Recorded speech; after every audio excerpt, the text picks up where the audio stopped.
8825 $ de revenus cette semaine. On va pas se mentir que les grosses semaines commencent à devenir une habitude, puis ça, c'est vraiment bon signe. Fait qu'on a vraiment eu une semaine qui était remplie de ventes, fait que je vais essayer de les dire rapidement pour pas que ça soit trop long. Premièrement, on a vendu des sectionnels Colin de l'inventaire de Nuevo pour 800 $. Après ça, cette semaine, on est allé récupérer un set de chambre gratuitement chez quelqu'un qu'on a revendu pour 300 $ le jour même. On a aussi vendu deux sectionnels Enders qu'on avait en inventaire déjà de l'inventaire de Nuevo. On les a vendus pour 980 $ chacun, fait que ça fait 1960 $ pour les deux. Après ça, on a vendu un des beaux Janice de Nuevo pour 1200 $. On a aussi vendu une belle table en acacia pour 795 $. On est allé récupérer un petit sectionnel en tissu gris pour 100 $ qu'on a revendu 500 $.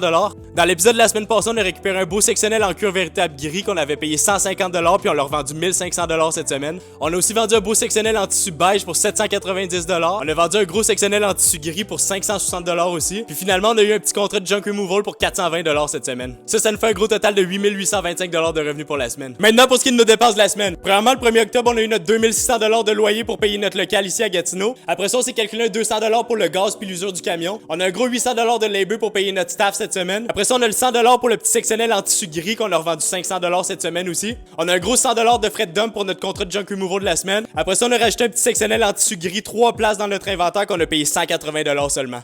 Ça nous fait un gros total de 3980 $ de dépenses pour la semaine. Fait que ça veut dire que cette semaine, on a un gros 8825 $ de revenus versus 3980 $ de dépenses. Fait que maintenant, si on regarde depuis le début de la série, on est rendu un gros 97 904 $ de revenus versus 67 269 $ de dépenses. En ce moment, en inventaire, on a 22 436 $ d'inventaire. Ça, c'est la valeur d'achat et non la valeur de vente aussi. Fait que si jamais on déduit nos actifs de nos dépenses, on a seulement 44 833 $ de dépenses véritables. Fait que ça veut dire que notre profit véritable depuis le début de la série est rendu à 53 071 $ au total. On commence vraiment à frôler le cap des 100 000 $ de revenus en seulement 5 mois de la série. Toi, de ton côté, est-ce que tu penses qu'on va le franchir avant le prochain épisode? Dis-moi ça dans les commentaires puis abonne-toi pour suivre la quête du million. C'est déjà tout pour l'épisode 21. On va se voir la semaine prochaine pour l'épisode 22.